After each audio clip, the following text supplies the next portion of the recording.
Suhana লাইভৰ top 10 বাতৰিৰে স্বাগতম। উৎকট গৰমে ৰহিছে ৰাজ্য জিলা আয়ুক্তসকলক স্থানীয় বতৰ চাই বিদ্যালয় পাঠদানৰ সময়সূচী সলনিৰ আহ্বান শিক্ষামন্ত্ৰী ডাক্তৰ ৰণক পেগুৰ। আজি স্থগিত ৰখা হ'ল শুভাংশু শুক্লাৰ মহাকাশ যাত্ৰা। প্ৰতিকূল বতৰৰ বাবে এই সিদ্ধান্ত ইছৰৰ।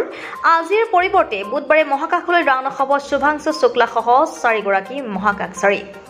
ভাৰতীয় ছাত্ৰক হাতকেৰিয়া লগাই বিতৰণ আমেৰিকাৰ। নিউ জাৰ্চিৰ নিউয়ৰ্ক বিমানবন্দৰ দেখা গ'ল এক অমানৱীয় দৃশ্য। আজি শ্বিলঙলৈ অনা হ'ব স্বামী ঘাতক সোনম ৰঘুবংশীক। উত্তৰ প্ৰদেশ আৰক্ষীৰ পৰা সোনমক 72 ঘণ্টাৰ ট্ৰেনজিট ৰিমাণ্ডত ল'লে মেঘালয় আৰক্ষীয়ে। ICCৰ হল অফ ফেমত অন্তৰ্ভুক্ত মহেন্দ্ৰ সিং ধোনী আৰু এই তালিকাত অন্তৰ্ভুক্ত ধোনী 11 সংখ্যক ভাৰতীয় ক্ৰিকেটাৰ। প্ৰয়াগৰাজৰ মহাকুম্ভ মেলাত পদপিষ্ট হৈ নিহত হৈছিল প্ৰায় 82গৰাকী লোক। BBC নিউজ হিন্দীৰ প্ৰতিবেদনত প্ৰকাশ এই তথ্য। উত্তৰ প্ৰদেশ চৰকাৰৰ তথ্য মতে 37গৰাকী লোকৰ মৃত্যু হৈছিল। লখিমপুৰত প্ৰাক্তন বিধায়কৰ বাসগৃহত অগ্নিকাণ্ড। ৰঙাপাৰাৰ প্ৰাক্তন বিধায়ক অভিজিৎ হাজৰিকাৰ গৃহত জুই। চিলিণ্ডাৰ বিস্ফোৰণৰ ফলত সংঘটিত হয় জুই।